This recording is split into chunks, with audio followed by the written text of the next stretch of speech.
বন্ধুরা শীতকাল মানেই কিন্তু নানান রকম ফুলের বাহার। এখানে দেখো কি সুন্দর ফুলগুলি লাগছে, তোমাদের সাথে তাই আজকে দেখালাম। আর এই ফুলগুলো কীরকম লাগলো তোমরা একটুখানি কমেন্ট করে জানিও। বাড়ির থেকে বেরোতে গিয়ে বাড়ির রাস্তার পাশে দেখো তুলসীর বাগান হয়ে আছে। এবার আমি তোমাদের দেখাচ্ছি বিলটা। বিলের পরিবেশটা কিন্তু দারুণ লাগছে দেখতে। এই পাশটা কচুরিপানায় ভরে গিয়েছে, আর আরেকটুখানি হেঁটে গেলে ওই পাশটায় জল আছে, ওই দিকে কিন্তু কচুরিপানা নেই। যত কচুরিপানা আছে দেখো বাড়ির সামনেই দিয়ে দিয়েছে। আর কচুরিপানা সবুজ দেখো, দেখতে কিন্তু দুর্দান্ত লাগছে। তাই ভাবলাম তোমাদের সাথে শেয়ার করি। বাড়ির সামনে এরকম বিলের পাশে বাড়ি দারুণ লাগে কিন্তু দেখতে। যারা আমাদের এই জায়গায় ঘুরতে আসে তারাই কিন্তু বলে যে জায়গাটা খুব সুন্দর। বিল পাড়ে একটা সিম গাছ লাগিয়েছে, আর সিম গাছে প্রচুর সিম হয়েছে। তাই ভাবছি তোমাদের সাথে একটা সিমের রেসিপি শেয়ার করি। আর ভিডিওটা স্কিপ করবেন না, প্রথম থেকে শেষ পর্যন্ত দেখার অনুরোধ রইল। নতুন কোনো বন্ধু থাকলে চ্যানেলটি সাবস্ক্রাইব করে দেবেন, যাতে নতুন নতুন ভিডিও আপলোড করলে সবার আগে নোটিফিকেশান আপনার কাছে পৌঁছিয়ে যায়।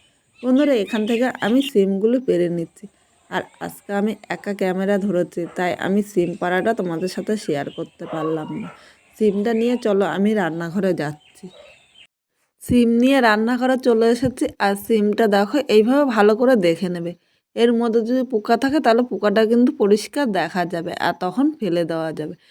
এবার সিমের দুই পাশটা দেখো এই আঁশগুলো আমি ফেলে দিচ্ছি। এইভাবে হাত দিয়েই কিন্তু আঁশ ফেলে দেওয়া যাবে। আর সিমটা কিন্তু একদম টাটকা টাটকা সিম রান্না করে খাওয়ার মজাটাই কিন্তু আলাদা। এইভাবে আমি সব সিমগুলি পরিষ্কার করে নিয়েছি। এবার এর মধ্যে জল দিয়ে আমি সিমগুলি পরিষ্কার জলে ধুয়ে নিচ্ছি। এইভাবে কিন্তু ভালো করে ধুয়ে নেবে। জল ছাড়িয়ে আমি সিমগুলি তুলে নিলাম। উনানে কড়াই বসিয়ে দিয়েছি, কড়াইয়ের মধ্যে প্রথমে আমি জল দিয়ে দিলাম। এবার এর মধ্যে আমি সিমগুলি দিয়ে দিলাম, আর 1 চামচ লবণ দিলাম। লবণটা দিলে সিমটা কিন্তু তাড়াতাড়ি সেদ্ধ হয়ে যাবে। লবণটা জলের সাথে মিশিয়ে নিয়ে এরপর এখানে 4টা কাঁচা লঙ্কা দিয়েছি। তোমরা ঝাল যেরকম খাবে সেই হিসাবে লঙ্কাটা নিয়ে নেবে। আর 7-8 কোয়া রসুন দিয়েছি। অবশ্যই তোমরা কিন্তু রসুন দিও, নাহলে কিন্তু খেতে ভালো লাগবে না।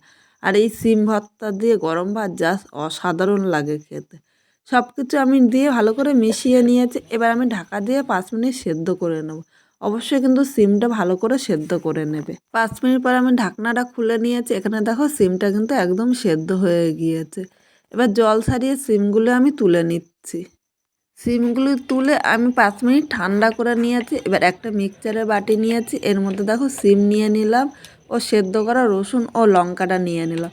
সব কিছু একসাথে মিক্স করে নিয়ে আসছি। একটু পাটায় বাটলে দেরি হতো, তাই আমি মিক্সচারে একসাথে মিক্স করে নিয়ে আসবো।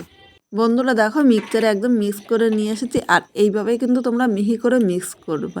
এবার মিক্সচারটা এক সাইডে রেখে দিলাম, আর এদিকে উনানে কড়াইটা বসিয়ে দিলাম। কড়াইয়ের মধ্যে আমি 1 চামচ সর্ষের তেল দিলাম। খুব বেশি সর্ষের তেল দেওয়ার দরকার নেই। তেলটা প্রথমে ভালো করে আমি গরম করে নিচ্ছি।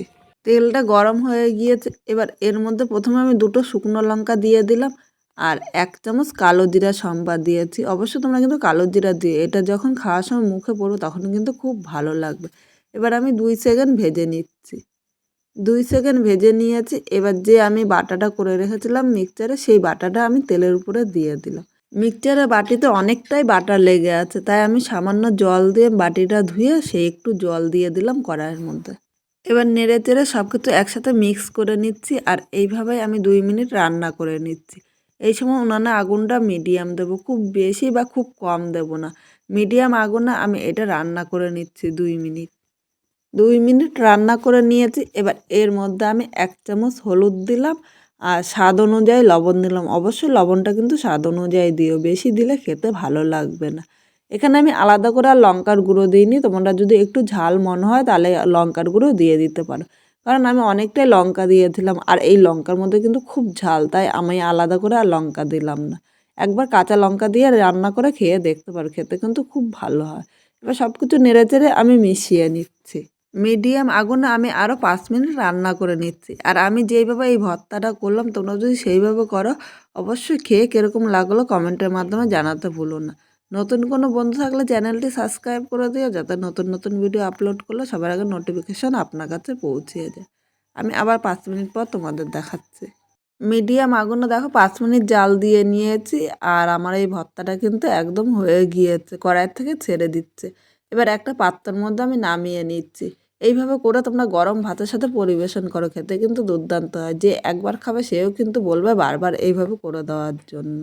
আর তোমরা যদি এইভাবে করো অবশ্যই একটা কমেন্ট করে জানিও যে খেতে কীরকম হয়েছে।